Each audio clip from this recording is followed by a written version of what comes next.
the character just makes it so much scarier. And apparently this is based on a guy named General Curtis LeMay, who is the guy who oversaw the nuclear bombings in World War II of Hiroshima and Nagasaki, and who, after this film had been made, had like one insane quote. It was closer to Vietnam moment again. What's that? Was it a Dershowitz moment again where he's like looking at a character in a movie and going, "Hey, that's me," even though it's like a totally horrifying oh, you're right, like in Carlito's Way. Yeah, no, sort of, because he basically, he was one of the people who saw this film and was basically like, the depiction of the policies is actually fucking absurd and implausible, and this is just like evil Soviet propaganda, is what he basically said that the film was. But then later, around when Vietnam happened, I think he's famous for like that quote that was like, yeah, we should have like nuked Vietnam as well, sent them back to the Stone Age or something like that. Fuck. So he was still saying crazy. that, like, you know, into the 60s and 70s and whatnot, even though then everyone he looks at George C. Scott's character and doesn't think that accurately represents him. The Sterling Hayden character, but yes. Sure. Either one would work. Yeah, but yeah, so we get this situation underway where it's like Sterling Hayden has sent all of these bombs, and the rest of the movie basically cuts away to various reactions to this order. The first one being the sort of like farce of communication of the men in the bombers, who obviously are not prepared to receive this order on this day. You know, they're reading Playboy, they're playing cards, they're trying to avoid the stress of like constantly being on alert to annihilate the planet at like any moment.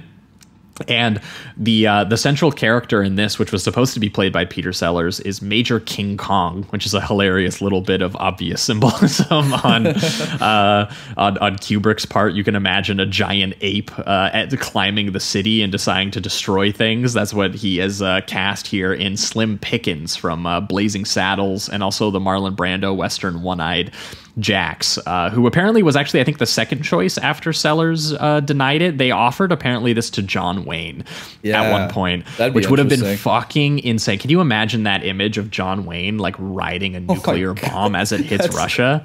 That'd be the most American image of all time. There literally wouldn't be a more American image. Yeah, like, I don't think you could come up with something more American than that. That'd be just fucking wild. Just yee-hawing on the fucking bomb, Mr. John Wayne of fucking all the John Ford Westerns. Like, it would have been such a subversive image that would have made people really understand the humor of it. Did you? I didn't read up or see anything further than that. Was that one of the reasons maybe John Wayne was like, I can't do this? I imagine so. I mean, John Wayne wouldn't be in like movies that felt like remotely liberal to him. Right. So yeah, exactly. He thought High Noon was anti-American or something, like I remember thinking, because it was just like anti-McCarthyism, you know? So I could imagine if he got a sniff of what, you know, this was, you know, that this was maybe satirizing American politicians or American strength, that he maybe would have definitely been like, nah, it's not for me. Yeah, yeah. So he apparently got Slim Pickens instead, and Sellers apparently dropped out because he felt it was maybe a little bit too much work on the one hand, and on the other hand, it was also the Texas accent was like the one thing he felt like he maybe couldn't do as well as the other characters that he was playing. Right.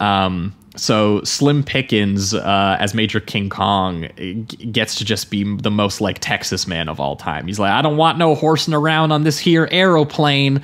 I've been to one World Fair and a picnic and a rodeo. That's the stupidest thing I ever heard come across my earphones. Is like the things that he's talking about when, you know, they're getting the codes to get the, you know, the Plan Robert or And I also love in general just the look of the bomber set. Like it's got I've heard that it was pretty authentic for one. Yeah, the recreations are well done. Yeah, and I like that it has that kind of double layer to it where like the bombs are placed, and so you have the ladder back up and down on each floor, and it's got just this. It's got this kind of like submarine feel to it, just because they're all compact in that one area besides where the bombs are. Yeah, and it almost feels like a little rickety. yeah, totally. So yeah, I really like the set design and the feel of those scenes. Yeah, apparently they did have to build all of those because they tried to get permission to use them, but I don't think they were getting much collaboration from the U.S. government and military on this movie. Yeah, I thought I read Kubrick was like, when he finally saw the end of it, he thought that some of the ways they got the information must have been illegal because it was just so on point. I don't know much of the history of that, but that is interesting.